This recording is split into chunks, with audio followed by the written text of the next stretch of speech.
검사가 그때 부산에 근무했었나요? 부산고검 차장검사죠. 그렇죠. 손준성 검사는 대구고검 차장검사였고. 네. 근데 둘 사이에 어떤 연락을 어떻게 했는지는 모르겠습니다만은 공모했을 가능성에 관해서도 진술을 하셨거든요. 네네. 어떤 근거로 하셨어요? 그 부분은 이제 뭐 많이 알려져 있는데요. 예.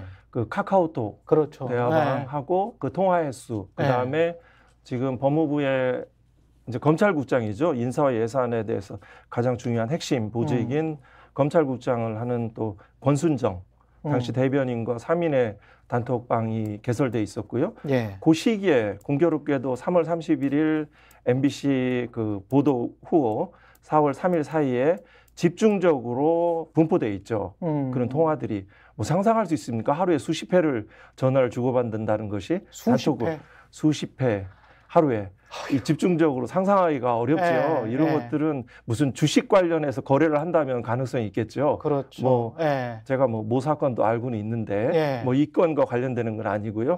이렇게 수십 번의 그 카톡이 진행된다는 것은 뭐 민원이 있거나 아니면 뭐 주식 거래를 한다든가 이런 경우에 우리 보통 일반인들이 상식적으로 생각할 수 있는 건데요.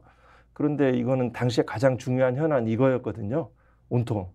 뭐 이런 것들도 이제 그 추단할 수 있고요. 아까 조금 전에 말씀드렸듯이 이 고발장 내용 자체는 그 한동훈이 채널A 사건과 그 음성 제보자 X가 들은 음성이 아니다.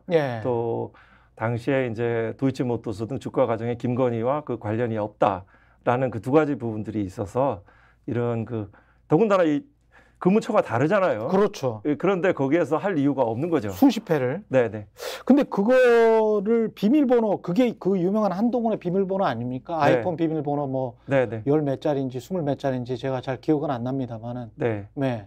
하여간 열 몇 자리인지 스물 몇 자리인지 이걸 못 푸는 겁니까? 이스라엘에 뭐 갖다 좀 풀 수 있다 뭐 이런 얘기도 있고 그랬었잖아요. 네.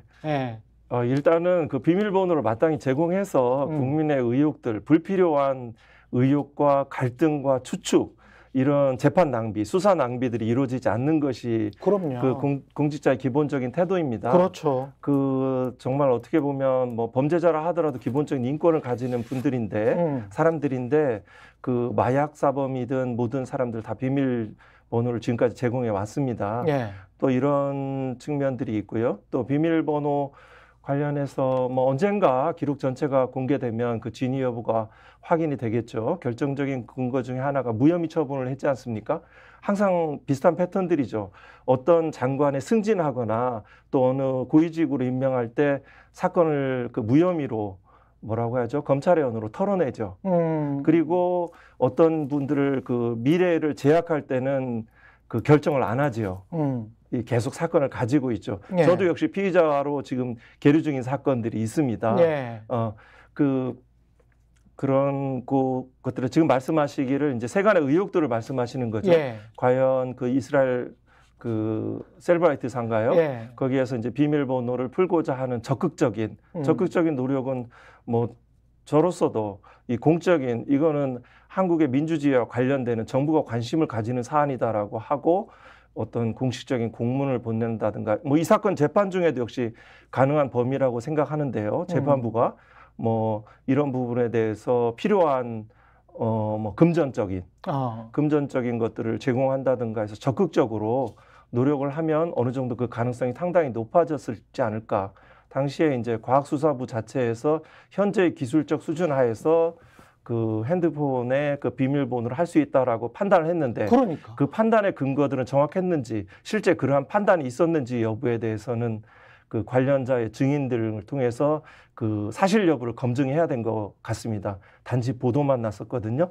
휴대폰은 그러면 지금 어디에 있나요? 그 휴대폰은? 그 무혐의 결정되면 그 반환됩니다. 돌려줍니다. 그러면 다시 뭐 받아봐야 소용도 없겠습니다. 네, 뭐 그리고 뭐, 근데 뭐 다른 아마 뭐 휴대폰은 수차례 뭐 초기화하면 상당히 없어진다는 것을 경험을 했습니다. 지금 손준성 검사 사건은 기소가 됐는데 반환되었다는 말씀을 들으셨습니까? 그러네요. 반환되지 않았다면 예를 들어 네. 구속영장을 청구받을 때 영장 신문하는 담당 판사에게 비밀번호를 제공할 것이다. 즉 증거인멸 가능성이 없다라고 진술을 하고 구속영장이 기각됐다는 것으로 보도가 됐는데요. 만약은 이거는 기소가 됐다면 공소 제기됐다면 압수물에 대해서 압수물이지 않습니까? 이거를 반환됐는지 이 부분은 제출 확인을 해봐야 되겠습니다. 만약에 되지 않았더라면 뭐 공수처 또는 그 재판부에 따른 비밀번호를 확보하기 위한 그런 조사 심리는 가능하지 않을까 이런 생각은 가집니다. 그건 확인해봐야 됩니다. 그래, 제가 모르는 그러네요. 사실입니다. 예. 그럼 이 정부 하에서 이 검찰의 지금과 같은 스탠스란다면 이 정부가 이렇게 계속되는데 검찰의 스탠스가 계속 이렇게 앞으로도 3년 동안 이렇게 계속된다면 혹시 관련이 있을지도 모르는 윤석열 당시 검찰총장이나 이런 사람들은 빠져나갈 수도 있겠네요. 이 사건이 그냥 대법에서 그냥 이렇게 마무리가 된다면, 손준성 하나로 마무리가 된다면 그냥 빠져나갈 수도 있는 그런 사건이 될 수도 있겠습니다. 끝나버리면, 대법 판결이 끝나버리면. 대법 판결이 이제 무죄로 확정된다는 뜻인데요. 1심 내로 뭐 손준성만의 어떤 단독범 그리고 그 위는 잘 모르겠다. 이렇게 그냥 된다면. 그 부분은 뭐 일단 공범관계에 대해서 인정을 하지 않은 상태 속에서 이루어졌기 때문에 그에 대한 뭐 충분히 다른 뭐 글쎄 그건 뭐 가정을 전제로 하는 이런 생각들이고요. 뭐 탄핵 소추도 마찬가지죠. 아니 너무 아쉬워서 그래요. 너무 아쉬워서 이게 이런 식으로 해서 3년 정권이 남았는데 이렇게 해서 빠져나갈 수도 있겠구나. 또 김건희 주가 조작 의혹 사건도 비슷할 수 있잖아요.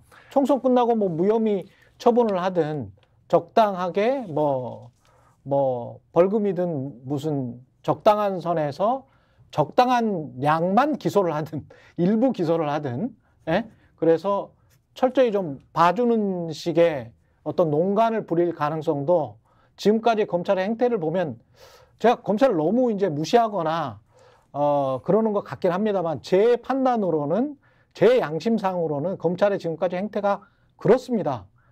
검사 여러분 죄송합니다만은 그런 정도의 신뢰밖에 못 받고 있습니다, 여러분이. 그래서 그런 저의 불신 하에서 지금 여쭤보는 거예요. 만약에 이렇게 되면 그냥 다 고발 사주건 김건희 주가 조작 의혹이건 그냥 흐지부지 될 가능성이 있잖아요.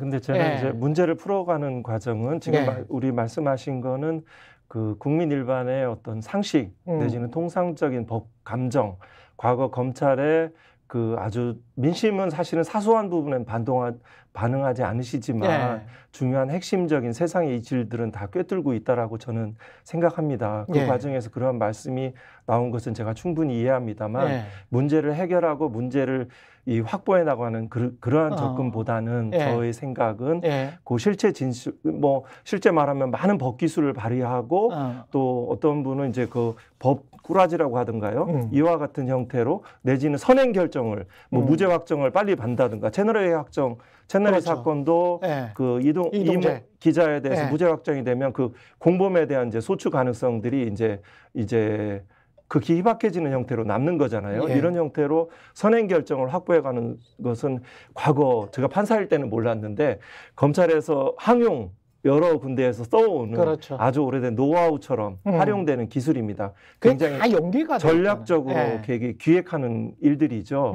그렇지만 이 과정에서 이 수많은 진실과 그 목격자들과 증인들이 있기 때문에 뭐 진실이 영원히 묻힌다고는 생각하지 않습니다. 밝혀지라고 봅니다. 스픽스는 말하는 언론입니다. 대세는 유튜브, 그중에서 스픽스. 좋아요, 댓글, 구독, 알림 설정.